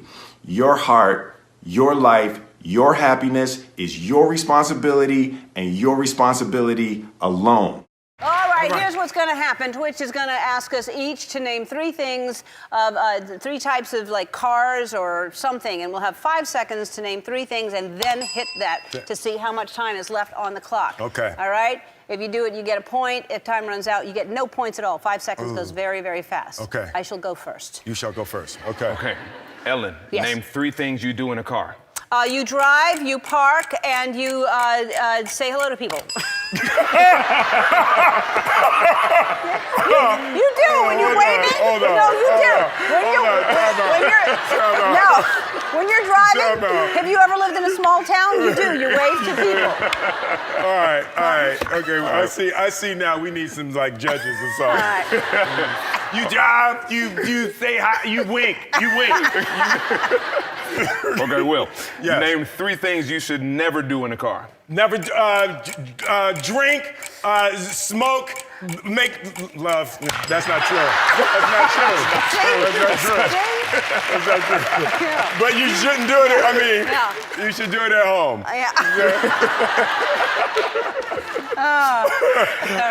I see it's hard. It is hard. It is hard. It is hard. Okay, Ellen, tell us 3 words you use a lot.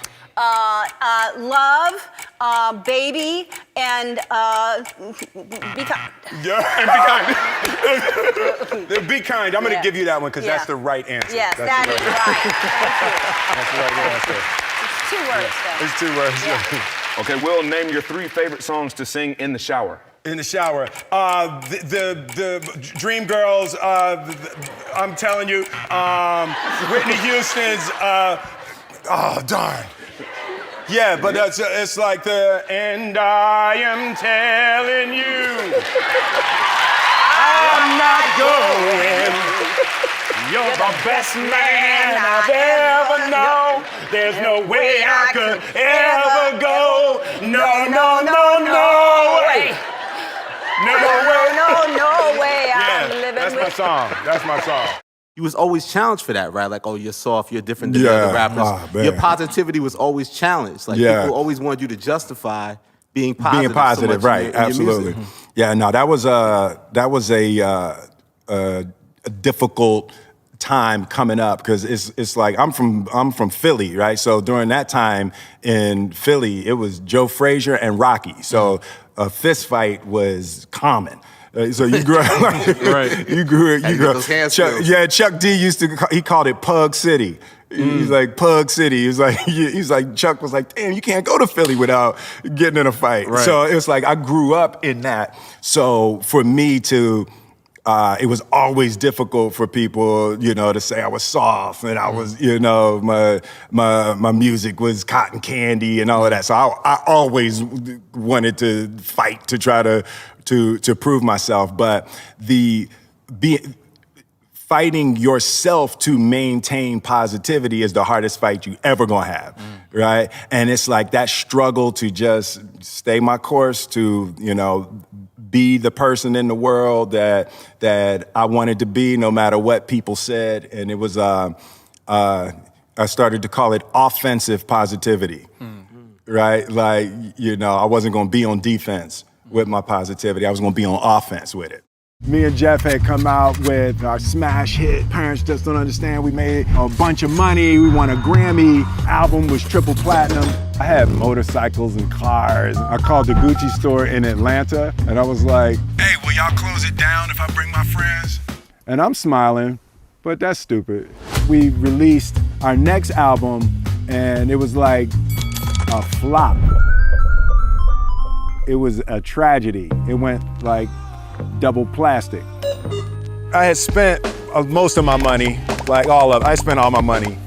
And I didn't forget, but I didn't pay the IRS. In my mind, I wasn't like trying to avoid paying taxes. I was just like, oh damn, they need their money. The IRS took all of that stuff. So I was like, broke. Being famous and broke is a shitty combination because you're still famous and people recognize you, but they recognize you while you sitting next to them on the bus. And the stuff they ask you to sign on a bus, like, ooh, can you sign my baby? That's a Sharpie. I probably shouldn't just write on the baby with that. Oh, you too big to sign my baby. Well, no, so I signed it. So I was like laying around and my girlfriend was like, dude, we're not doing this. Like, you're not just gonna be laying around this house all day. You're gonna go do something. And I was like, what? What am I supposed to do? Go where people is doing it. Where are people doing it? Go to the Arsenio Hall show. Just go stand around at the Arsenio Hall show? Yes. That's stupid. Wake it up! So I went to the Arsenio Hall show and I met a dude named Benny Medina. And Benny Medina is the real life Fresh Prince of Bel-Air, except he actually went from Watts to Beverly Hills. Same basic concept, way shorter distance. I meet Benny and he pitches me the idea for this show and I'm like, I'm not an actor. I'm like, cool. And he says, hey, I want you to meet Quincy Jones. Quincy Jones is producing with me. So I find myself at Quincy's And there's actors and artists and celebrities and politicians. It's like everybody's at Quincy's house. It's like The Wiz without the costumes. So Benny walks me in and introduced me to Quincy. I'm like, hey, Q, what's up, man? He's like, hey, man, you know, I saw your music videos. I love what you're doing. I love what you're doing. Tell me your rap name again. They call me the Fresh Prince. All right, good. That's what we're gonna call the show. And he handed me a screenplay for a failed Morris Day pilot. Like, I don't have the time. So I need you to do this. I need you to go ahead, take a few minutes, take 10 minutes, study the script, and I'm gonna clear all the stuff out the living room, and we're gonna have everybody sit down in the living room. We're gonna do an audition. He had movers that could reset his furniture. I was like, this dude is real. So he goes out, tells everybody, come on, come on, come on. And I was like, hey, Q, hold up, man, hold up. I'm not ready to do no audition. And he said, oh, all right. Well, what you need? Tell me what you need. Just set the meeting for a week and I could do it. He said, yeah, you know, Brandon Tartikoff, the head of NBC, is out there. I'll get him the schedule for next week. And then you know what's gonna happen? Something gonna come up and then he's gonna have to reschedule. Oh, yeah. So 3 weeks from now, Q, we can do it 3 weeks from now. I said, yeah, 3 weeks from now will be good. Or you could take 10 minutes right now and you can change your life forever. I was like, F it then. Yes, give me 10 minutes. I said yes, and I let it rip. And I got to the end, and everybody is clapping. Quincy looks at Brandon Tartikoff, the head of NBC. Did you like it? And Brandon said, yeah, I liked it. Quincy says, no, did you like it? And he's like, yeah, I liked it. He's like, good, you're his lawyer. Draw me up something right now. Rejection is everywhere. You know, we all deal with the You don't anymore. Oh my, Sure you yeah, don't. me worst of all. You know, I think the idea of rejection is relative. I mean, if you take a kid in a small town and somebody posts something negative about them and all of their friends laugh, you know, that's the worst rejection a human being can experience. It's not, you know, for that kid, it's not any less than for my kids who read it on a comment page. You know, it's emotionally, it's the same. My kids grew up in this world, so they're much more acclimated to the difficulties of this world, but it doesn't make it emotionally more difficult or more painful than for any other child who has to deal with it. You know, growing up, my mother and father and grandmother demanded no less of me than to represent the family every time I stepped out in a way that was helpful to others. The city gave him his start. He's worked hard and the city has worked hard for him. Knowing that this man is from West Philly opens eyes for them. They opens their lens. When you're in Philadelphia, you see a lot of things in the youth and the neighborhoods that not always positive, and I think seeing that will motivate you all in this home because you're always going to want something better for yourself. You don't have enough role models out here. You got too many kids being led astray, thinking the wrong things is what's good. They grow up too fast. And you need people that's putting that out there like, you don't have to do this. You don't have to do that. It's so much easier being yourself. When you are a young kid and you walk into school and you see images like this, it makes you aspire to want to be that person, right? What he's done in his life vibrated all your overseas to touch you and to touch people around the world. But this right here will affect people. The main thing you did, let me tell you the main detail. You got Will's ears right. This man who is an icon is looking at GLA. So my kids every day will see this image and know that you can be whatever you want to be. This is a man who grew up in Philadelphia, went to Overbrook High School up the street, was a part of this world, that he now is looking at us and telling my children, you can be whatever you want to be. It's just so powerful. If you're a kid here growing up now and you see this every day, it can give you a real understanding that this guy is me. You know, he lived here, he grew up here, he had the same chances as me, the same possibilities as me, the same everything. And he's being painted on a wall because he's done something incredible with his life. We're about to make history. We are doing an IG Live to the International Space Station. Oh yeah, and see, now that's the thing. Look, I'm doing it like that.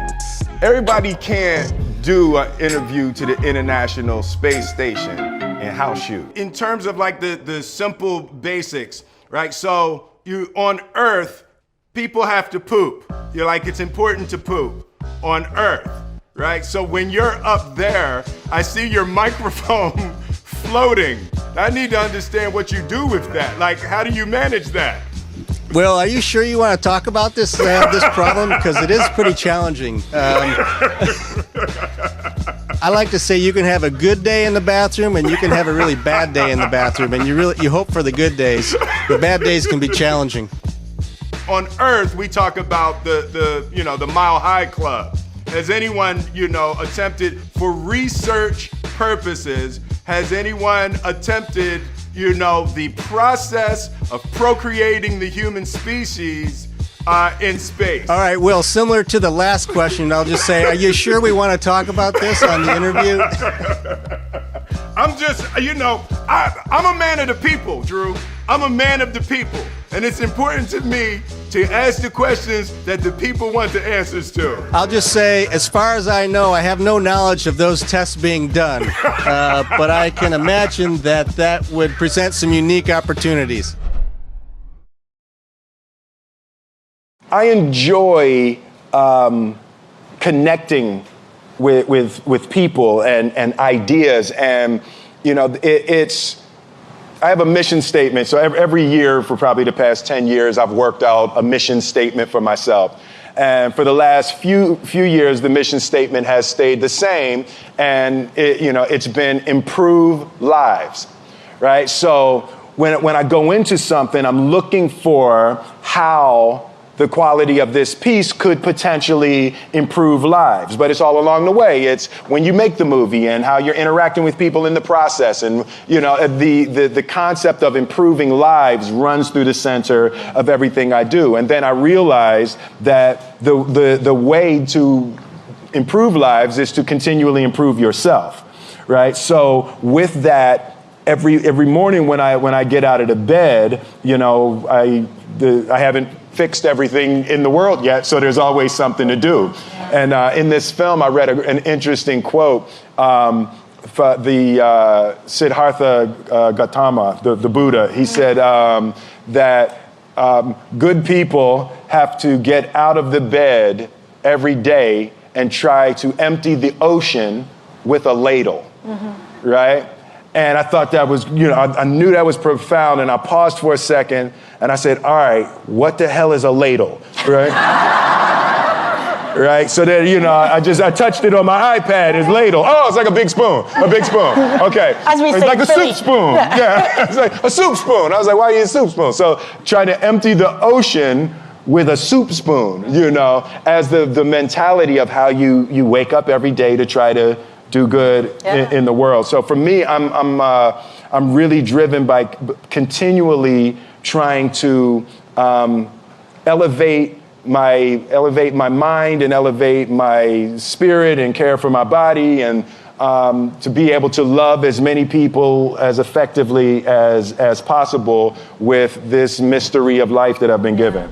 Because you made it this far in the video, I want to celebrate you. Most people start and don't finish. Most people never actually follow through. Most people say they want something, but they don't ever do the work to actually get it. But you're different. You are special. Believe Nation, you made it here all the way to the end, and I love you. So as a special celebration, if you put a hashtag Believe down in the comments below on this video, I will showcase you and celebrate you somewhere on the screen in a future video, because you are awesome. If you want another awesome video in our Black Excellence series, check out the video right there next to me. I think you'll enjoy it.